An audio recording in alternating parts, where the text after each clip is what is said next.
자, 요한복음 오늘 함께 교제할 말씀은 요한복음 4장 말씀입니다.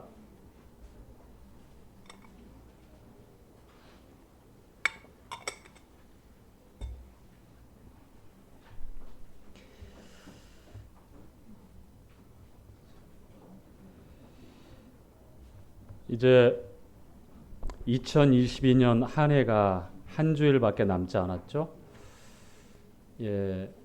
영혼을 계산하는 삶이라는 주제로 매년 마지막 대주에 이렇게 교제하면 좋겠다 싶었는데 다음 주에는 다른 주제로 이렇게 또 말씀을 교제를 할 것 같고요. 오늘은 이어지는 복음 말씀으로 함께 나누도록 하죠. 요한복음 4장 자 1절부터 자 우리 한번 4절까지 함께 읽어가도록 하겠습니다. 예수의 시작. 예수의 제자를 삼고 세례를 주는 것이 요한보다 많다 하는 말을 바리새인들이 들은 줄을 주께서 아신지라. 예수께서 친히 세례를 주신 것이 아니요 제자들이 준 것이라. 유대를 떠나사 다시 갈릴리로 가실새 사마리아로 통행하여야 하겠는지라. 거기까지요. 자, 전장에 누군가 예수님께 찾아왔죠. 니고데모라고 하는 유대 관원이었습니다. 밤중에 은밀하게 자신의 영혼의 갈급함을 해결하기 위해서 모든 면에서 자신이 생각할 때에도 다른 사람들이 여느 유대의 기준으로 봐서도 자기보다도 못한 그런 젊은이에게 찾아갔던 그런 인물 니고데모. 그런데 오늘은 이 사장에 나와 있는 이 주님의 행로에는 누군가 주님께 찾아오는 것이 아닙니다. 니고데모처럼 신분이 높고 또 사회적인 배경이 어떤 든든한 그런 사람이 찾아오거나 찾아가는 상황이 아니었습니다. 오히려 정반대의 상황인데 주목해서 봐야 될 내용에 보니까 우리 주님께서 4절 하반절에 보니까 사마리아로 통행하여야 하겠는지라 라고 하는 이 말씀에 우리가 한번 주목을 해 보시길 바랍니다. 여기에는 우리 주님께서 아주 강력한 의지를 내포하고 있는 반드시 이 사마리아 이 지역을 통과하셔야만 하기로 작정하신 그러한 강력한 주님의 의지가 담겨져 있습니다. 왜 그랬는지는 내용에 나와 있어요. 다시 한번 여러분에게 설명을 드립니다.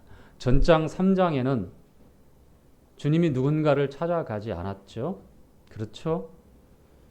하나님의 아들 우리 주님께서 어느 날 밤중에 사람들의 시선을 피하여 찾아온 한 사람을 만났습니다. 그 사람의 신분은 유대 관원이라고 하는 최고위층의 유대의 지도자의 한 사람이었습니다. 바리새인이었습니다. 하나님을 누구보다도 잘 섬긴다라고 자타가 공인하는 그러한 평생의 삶을 살아왔던 인물이었습니다. 신분적으로도 고관대작이었고 지도자의 위치에 있었던 그런 존경받고 우러름을 받는 사람이었습니다. 아마 이런 분들이 우리 교회에도 찾아온다고 하면 혹은 전도를 통해서 누군가의 전도를 통해서 장관이 아니더라도 차관만 되는 직함을 가지고 오늘 잠실 지역교회에 방문한다고 하면 아마 떠들썩했을 겁니다. 아니 누구누구 차관님께서 오늘 방문하셨다고 이렇게 대대적으로 광고를 하고 그랬을 수도 있을 것 같습니다. 잠실교회는 그렇게 안 합니다. 동의를 하죠. 주님이 우리 인생들의 높고 낮음이나 빈부격차나 지고와의 관계없이 동일한 시선과 동일한 마음으로 동일한 그러한 하나님의 마음으로 우리 인생들을 평가하고 우리의 경중을 그렇게 알고 계십니다. 때로 우리 사람들은요, 저도 그렇지만 사회적으로 신분이 높거나 어떤 전문적인 지위에 있는 그러한 일들을 하는 사람들에 대해서는 뭔가 프라이드를 느끼기도 하고 그렇게 소개하기도 하려고 합니다. 여기에 이제 우리가 연약한 실수나 함정들이 있는데 교회에서 이러한 일들이 두드러지게 드러나면 큰 짐이 되어지고 우리 잠실 지역의 허물이 될 수도 있습니다. 신분의 지위와 높고 낮음이나 빈부귀천에 관계없이 하나님께서 우리를 대하시는 그 시선으로 그 마음으로 교회 안에서 사랑하고 겸손하게 섬기는 것이 올바른 성도의 삶이죠. 오늘 우리 주님은 유대인들이 그렇게 꺼려했고 상종하기를 싫어했던 그 사마리아를 반드시 통행하셔야만 하는 그러한 이유가 있습니다. 고관 대작을 만나러 가는 것도 아닙니다. 사회적인 위치에 그러한 신분을 가진 사람을 만나러 가는 것도 아닙니다. 자, 계속해서 한번 읽어보겠습니다. 왜 이러한 강력한 의지를 내포하고 있었을까? 이것은요, 이 세상에 말씀이신 태초부터 하나님과 함께 계셨더니 말씀이신 하나님이 사람의 몸을 입고 이 땅에 오신 것과 같은 것입니다. 오실 때에 왕궁에서 왕자로 오셨나요? 어떤 귀족의 신분을 가지고 있는 그러한 자제로 오셨나요? 아니죠. 가난한 목수의 가정에 오시죠. 그것도 누일 자리가 없이 사관에 있을 곳이 없으셔서 어느 자리에 오셨죠? 최초에 오셨던 자리가 짐승들의 먹이통이죠. 말 구유에 오셨습니다. 거친 포대기에 쌓여서 그렇게 낮고 낮게 자기를 비우셔서 오신 분이 전능하신 하나님의 아들, 이 세상을 지으신 창조주가 그렇게 오셨어요. 자, 5절부터 한번 읽어갈까요? 자, 함께 읽겠습니다. 함께 읽지요. 시작. 사마리아에 있는 수가라 하는 동리에 이르시니 야곱이 그 아들 요셉에게 준 땅이 가깝고 6절 거기 또 야곱의 우물이 있더라. 예수께서 행로에 권하여 우물 곁에 그대로 앉으시니 때가 6시쯤 되었더라. 예, 반드시 통행하시기로 작정하시고 그 사마리아를 통행하시는데 이 사마리아라고 하는 이 지역의 특징은요, 다윗의 아들 솔로몬 왕이 실정을 거듭하면서 결국은 우상 숭배까지 하게 되고 이스라엘의 죄가 간영해지면서 결국은 이 지도자가 범죄하고 하나님께서 그 나라를 둘로 이제 나누게 됩니다. 유다 지파와 베냐민 지파 이 두 개 지파를 통해서 계속해서 다윗의 후손들이 정통성을 가지고 왕가를 계속해서 유지하고 있는 남왕국 유다와 그리고 나머지 10개의 지파가 북왕국 이스라엘로 독립해서 그렇게 분리해서 떨어져 나가게 돼요. 그래서 끊임없이 서로 경쟁하고 때론 동족 상잔의 그런 비극적인 전쟁도 끊이지 않는 그런 역사가 반복되다가 주전 722년에 아수르의 사네린 2세에 의해서 이 북왕국 이스라엘이 아주 철저하게 패망을 합니다. 그래서 이 10개 지파의 사람들은 어떻게 되지요? 마치 당나라에 의해서 우리나라 고구려가 멸망했을 때 고구려의 수많은 귀족들이 유민이 되어서 당나라의 구석구석으로 끌려가게 됩니다. 그렇게 이스라엘, 북왕국 이스라엘도 그러한 그 아수르의 정책에 희생을 당하게 되는데 그 사마리아는 북왕국 이스라엘의 수도였는데 이제 본 거주민이었던 이스라엘 10개 지파의 사람들을 전부 다 이주시키는 것이 아니라 다시는 봉기할 수 없도록 기술자들, 왕족들, 그러한 힘 있는 자들, 똑똑한 사람들을 다 내서 절대적으로 옮기는 거예요. 그리고 황폐화해서 기관 시설을 이제 무너뜨리니까 거기에 남아 있고 싶어도 다른 데서 기회를 찾으려고 또 이민을 결정한 사람도 있지 않겠습니까? 오늘날 우리가 이제 생각해 보면 그러한 이제 정치 군사적인 배경이 있고 또 외교적인 아수르의 강력한 그런 정책에 의해서 뿔뿔이 흩어지게 됩니다.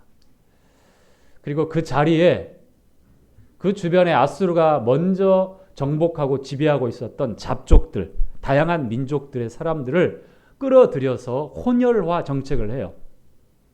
유대인들에게는 이와 같은 상황이 도저히 용납이 안 됩니다. 있을 수 없는 일이에요. 혼혈이라고 하는 것, 인종이 섞인다고 하는 것은 하나님의 말씀에 비추어 봤을 때 얼마나 부정하고 얼마나 불경스러운 일인지 모르는 일이죠. 그런데 아수르의 거대한 그 외교적인 힘과 군사적인 힘에 압도되다 보니까 이 북왕국 이스라엘은 그렇게 풍지박산이 되어져요. 결과적으로 이제 거기서 2세, 3세가 태어나고 시간이 지나면서 결국 남왕국 유다도 바벨론에 의해서 주전 586년에 느부갓네살 왕에 의해서 1차, 2차, 3차 침공 후에 완전히 폐망해서 북왕국 이스라엘의 그런 발자취대로 따라갑니다. 그래서 70년간 어떻게 돼요? 바벨론에 끌려갔죠. 그런데 느부갓네살 왕과 바벨론은 이 아수르를 멸망시키고 그 지중해 패권을 장악했지만 아수르의 정책과 다른 그런 정책을 합니다.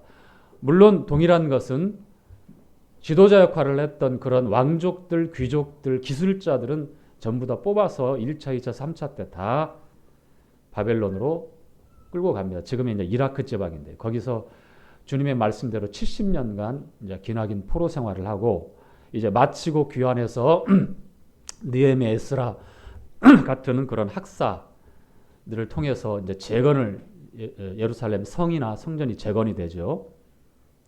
그런데 돌아와 보니까 진행이 되었지만 그 과정에 이제 많은 시간이 흐르다 보니까 한 200년 정도가 지났는데 이 사마리아에 이제 말도 통하지 않고 그리고 보도 듣도 못한 우상이 난무하고 있고 그리고 하나님을 섬긴다고 하는 그런 어떤 소수의 무리들이 있지만 너무나 이 율법과 이 혼합이 되어져 버리는 굉장히 아주 이상한 괴이한 그런 유대 종교가 사마리아에 자리를 잡고 있는 것입니다. 그래서 결국은 이 유대인들이 회복을 하면서 이 사마리아에 대해서는 이방인보다도 더 상종할 수 없는 그런 불견스러운 동네로 낙인 찍고 그렇게 막내를 안 하는 그런 배경이 있습니다. 시대적인 배경. 여전히 주님 당시에도 그와 같은 일들이 계속 진행되었고요. 그래서 유대 지방과 이 사마리아 지방, 이스라엘 백성들이 출애굽해서 이제 가나안 땅에 12지파가 이제 다 나눠서 땅을 분배할 때에 그 사마리아 지역이 에브라임 지파, 즉 10지파 중에 가장 강력한 힘을 가지고 있었던 요셉의 둘째 아들 그 후손인 에브라임의 후손인 에브라임 지파가 이 북왕국 이스라엘을 대표하는 지파였거든요. 이 에브라임 지파와 요단강 동편에 그 유업을 이미 얻었던 루벤과 므낫세 반지파, 므낫세 지파 중에 50%의 그 반지파가 그 요단강 동편에서 유업을 얻고 거기서 이제 기업을 얻게 되는데 므낫세 반지파 남은 지파는 또 에브라임 지파 그 옆에 이 사마리아 지역에 그 유업을 얻게 됩니다. 다시 말씀드리면 이 에브라임 지파와 므낫세 반지파의 유업을 얻었던 그 지역이 바로 사마리아 지역입니다. 그렇게 중심적인 역할을 했지만 철저하게 황폐되어지고 하나님을 섬겼던 신앙이 곤두박질을 쳐져 버린 그러한 괴이한 혼합 종교 우상 숭배가 난무하는 그런 상황에서 이제 더 이상 유대인들이 상종하지 못하고 더 이상 인적 물적 자원이 집중되어지는 그런 영향을 행사하는 그런 도시가 더 이상 되지 못했어요. 유대에서는 손가락질을 하고 절대로 상종할 수 없다라고 하는 지역으로 못 받고 그 지역을 피해서 우회해서 이제 북쪽 지방에 사마리아 유대 지방이 있으면 그 중간이 사마리아고 그 너머에 갈릴리 지방이 있잖아요. 주님의 제자들 대부분이 갈릴리 지방 출신입니다. 유대인들은 이 갈릴리 지방을 비주류로 이렇게 오늘날 말하면 비주류 쪽으로 거기서 무슨 선한 것이 나오고 거기서 무슨 선지자가 나오겠느냐라고 이렇게 비하하는 그런 잊혀진 동네입니다. 그 중에 나사렛이 우리 주님이 자라신 그런 동네고 갈릴리 이 호수 갈릴리 바다 주변에서 어부일을 하고 또 기타 여러 일들을 했던 많은 그런 무명의 청년들 그러한 젊은 사람들이 주님의 제자로 부름 받았던 지역입니다. 유대에는 뭐 마테나 뭐 나다나엘이나 뭐 몇 명 안 돼요. 대부분이 갈릴리 출신이죠. 그래서 유대에서 갈릴리에서 유대로 통행할 때에 사마리아를 통행하면 얼마나 빨리 왕래가 되겠어요. 그럼에도 불구하고 2배, 3배 거리를 우회하더라도 이 사마리아라는 땅을 밟지 않겠다. 여기에 있는 이 혼족들, 잡족들, 혼혈아들과는 상종하지 않겠다라고 하는 그런 경건한 이 유대주의 사람들이기 때문에 그러한 그 선택을 한 거예요.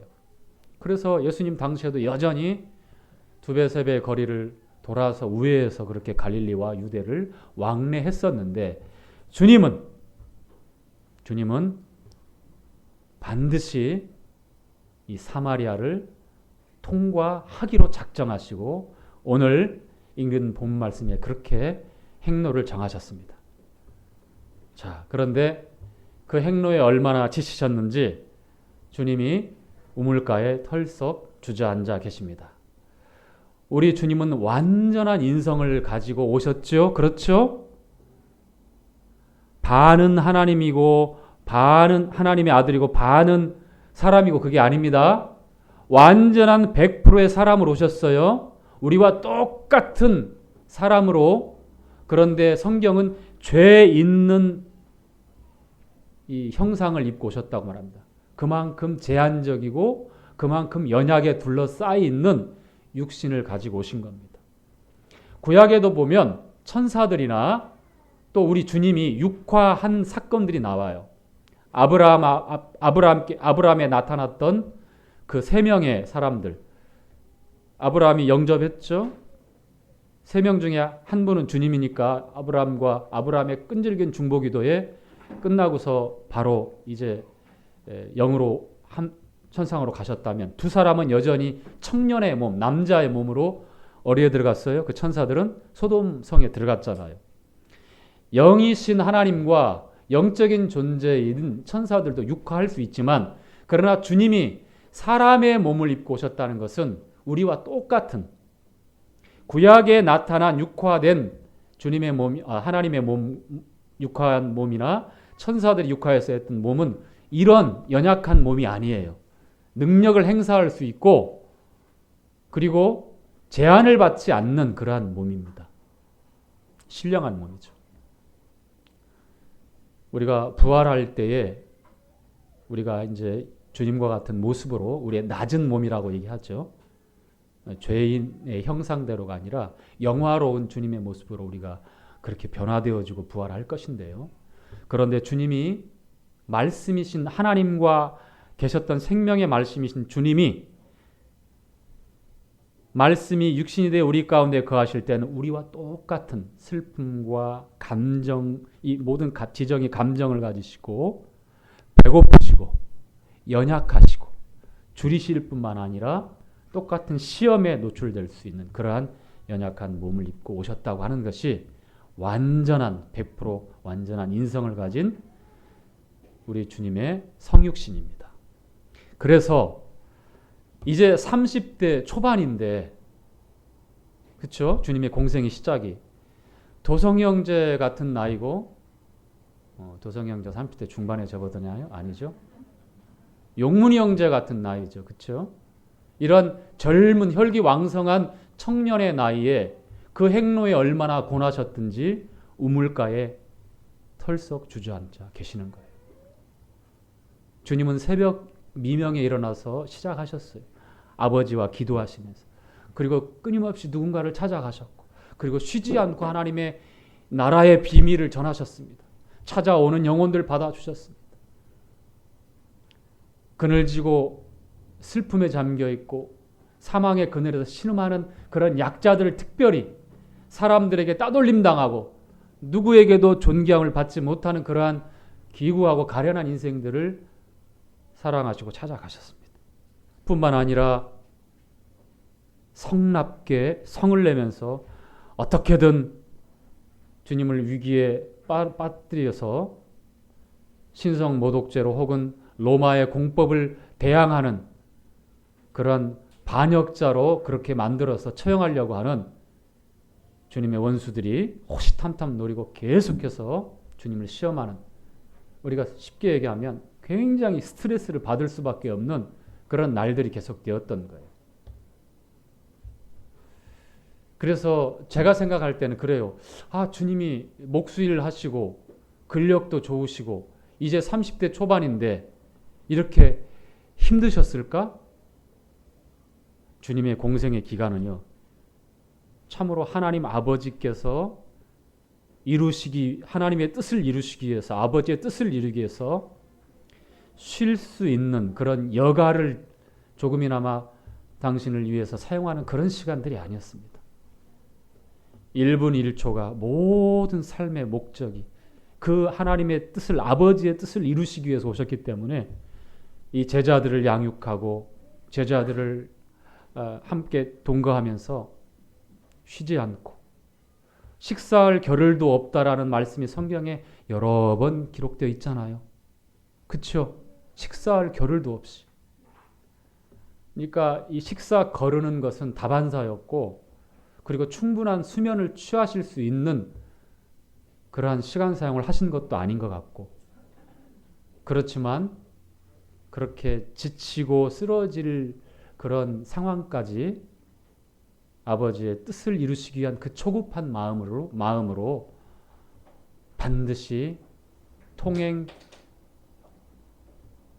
하겠는지라라고 하는 강력한 의지를 내포하시고 오늘 이 수가성에 찾아오신 겁니다. 완전한 사람이시기 때문에 이러한 연약함을 가지고 그렇게 지치시고 고나시고 때로는 폭풍우가 치는 그러한 아찔한 배 머리에 고무를 베시고 주무시잖아요. 얼마나 피곤하셨으면. 제자들은 두려워서 벌벌 떠는데 주님의 삶의 그 짧은 인생이지만 아버지의 뜻이 무엇입니까? 우리 인생들 살리는 거 아닙니까?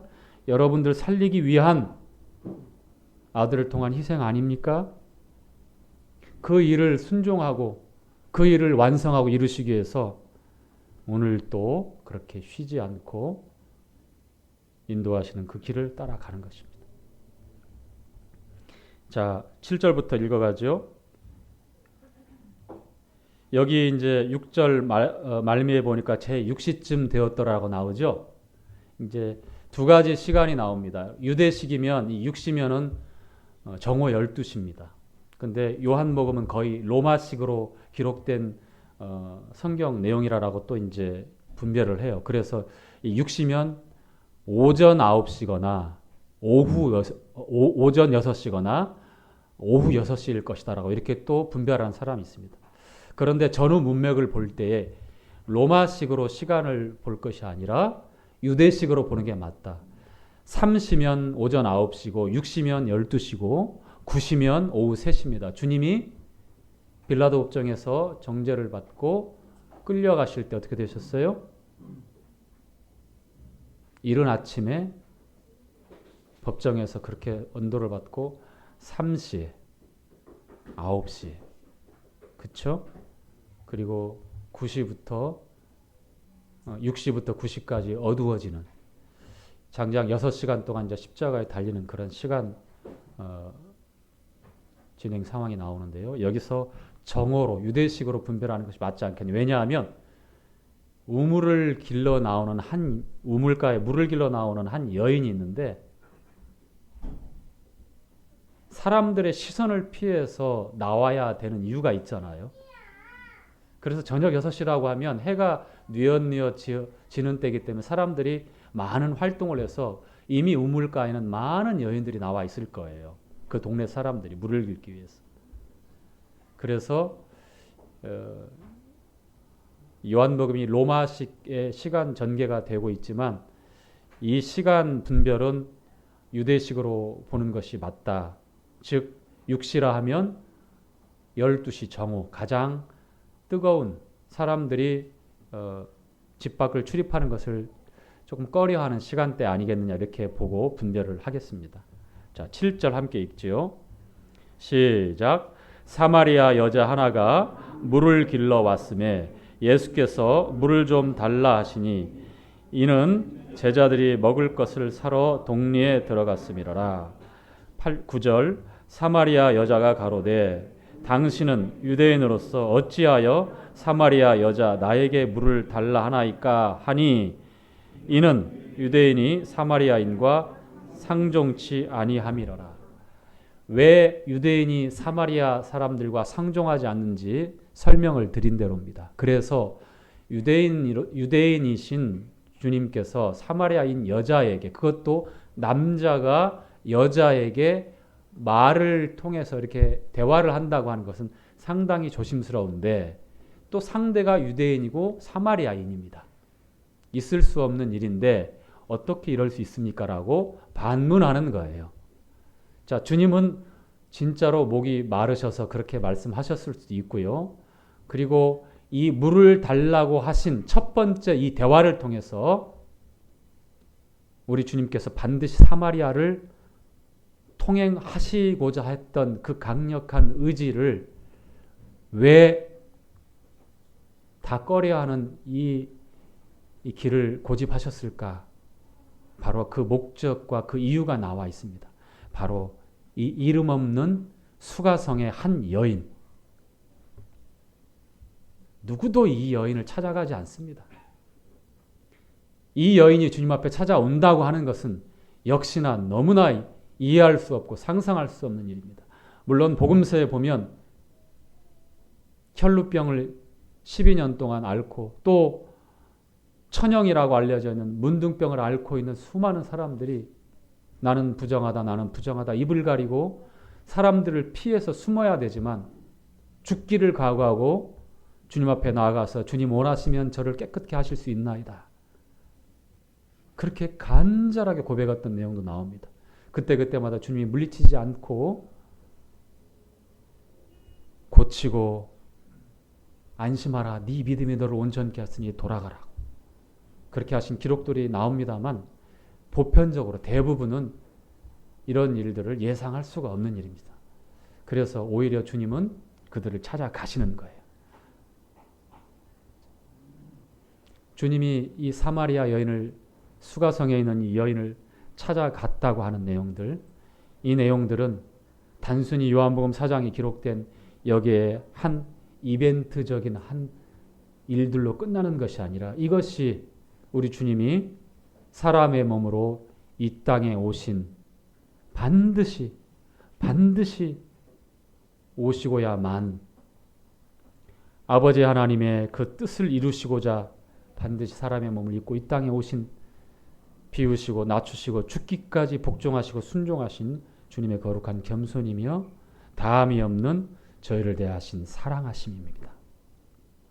우리는 이때까지만 해도 몰랐어요. 몇 마디 하시고 우리가 이 본문을 통해서 전도의 기술을 배우면 되겠지. 그렇지 않습니다. 이 수가성 여인은 다른 누구가 아니라 여기 앉아 있는 저와 여러분이죠. 다른 누구를 생각해서는 안 됩니다. 이 기구한 여인의 삶을 우리는 이제 읽어가면서 살펴보게 되겠는데요.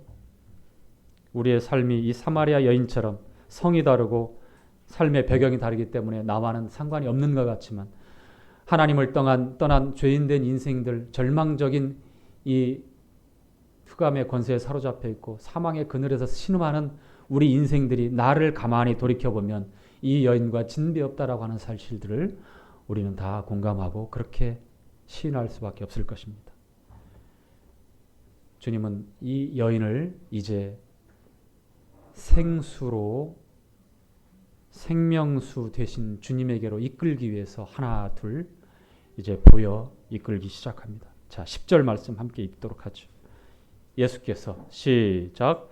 예수께서 대답하여 가라사대 내가 만일 하나님의 선물과 또 내게 물 좀 달라 하는 이가 누구인 줄 알았다면 내가 그에게 구하였을 것이요 그가 영생을 내게 주었으리라. 여자가 가로되 주여 물기를 그릇도 없고 이 우물은 깊은데 어디서 이 생수를 얻겠사옵나이까. 이 여인은 주님의 말씀을 이해할 수 없습니다. 하나님의 선물에 대해서 이 여인은 모릅니다. 희미하게 하나님에 대해서도 알고 있지만 그들이 드리고 있는 예배 그리심산이라고 하는 사마리아 사람들의 독특한 예배의 방법이 전부인 줄 알고 유대인들과 그렇게 적개심을 불태우면서 경쟁적으로 그렇게 하나님을 섬기고 찾았지만 몰라요. 무지합니다. 하나님의 선물도 모르고 그리고 생수를 주시겠다고 하는 이 그리스도의 이 호의에 대해서도 모릅니다. 여전히 평생에 살아왔던 그 삶의 경험을 비추어 선생님이요. 당신에게는 두레박도 없는데 어떻게 나한테 물을 길러줄 수 있겠으며 생수를 이해할 수 없어요. 어떻게 나에게 물을 줄 수 있겠습니까? 자, 로마서 6장에 보니까 하나님의 선물이 뭐라고 나오죠? 하나님의 은사는 예수 그리스도 영생이라고 그러시죠? 그렇죠? 6장에. 자, 하나님의 선물은 무엇입니까? 우리에게 주시는 성령 아닙니까? 자, 여기 본문에 나와 있는 이 생수가 무엇입니까?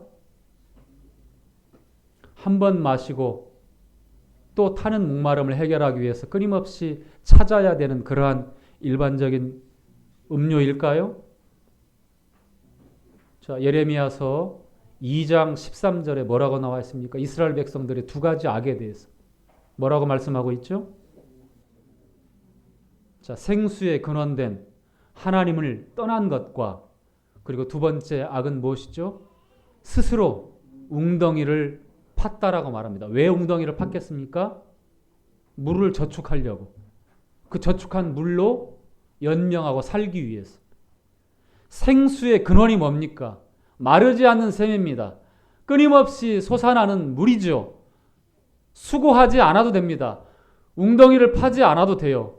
그 웅덩이, 우리 인생들이 이스라엘이 팠던 하나님을 떠나서 팠던 그 웅덩이는 어떤 웅덩이입니까? 물을 저축할 수 없는 터진 웅덩이라고 말합니다. 일평생에 수고하고 애써보지만 그 목마름을 해결할 수 없고 오늘 만족할지 모르지만 시간이 지나고 내일이 되면 찾아오는 이 갈급함을 해결하기 위해서 동분서주하고 내 마음에서 일어나는 쉼없는 욕망을 따라서 이걸 해결하기 위해서 보고 듣고 취해보고 즐겨보고 경험해보지만 그러면 그럴수록 커지는 이 갈급함, 이 공허함은, 이 목마름은 어쩔 수 없다고 하는 겁니다. 이것이 인생들의 삶이에요. 일찍이 하나님은 솔로몬에게 모든 것을 다 허락했습니다. 심지어 우상 숭배까지. 그것을 인정한 게 아닙니다. 그리고 노년에 돌아와서 그가 전도서를 기록할 때 뭐라고 기록했습니까? 인생사에 대해서 헛되고 헛되니 헛되고 헛되도다. 눈은 보아도 족함이 없고 이 안목의 정욕, 우리는 미디어를 통해서 재벌집 막내 아들 봐도 환원 시즌2를 봐도 뉴진스가 나와서 오도 방정을 떠는 것을 봐도 우리 MZ세대 10대들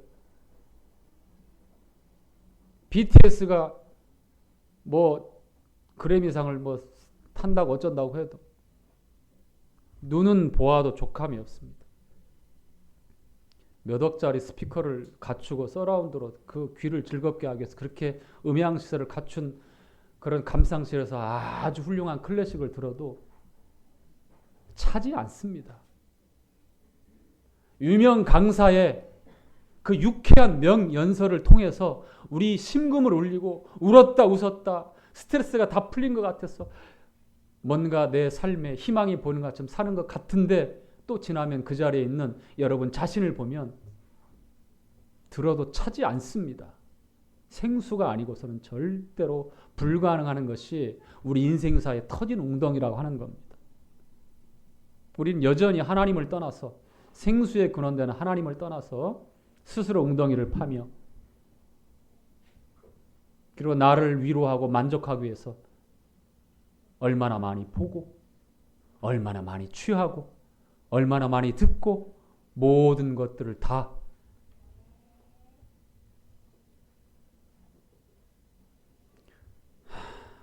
얼마나 나를 사랑해서 그렇게 투자하고 사는지 모릅니다. 그러나 그 갈증과 그 배고픔과 그 목마름은 해가 갈수록 시간이 갈수록 더해갑니다. 일평생에 내 삶을 가만히 돌이켜보면 지금 노년의 삶에 얼마나 황망한 그러한 생각들이 또 많이 있습니까? 생수의 근원된 하나님을 떠나서는 우리 인생의 말로는 돌이킬 수 없는 절망스러운 후회뿐이다라고 하는 사실들이 성경은 너무너무 기록하게 너무너무 정확하게 기록하고 있습니다. 헛되고 헛되며 헛되고 헛되니 모든 것이 헛되도다. 자, 시간이 되어서 이어지는 말씀은 내년에 계속해서 하도록 하겠습니다.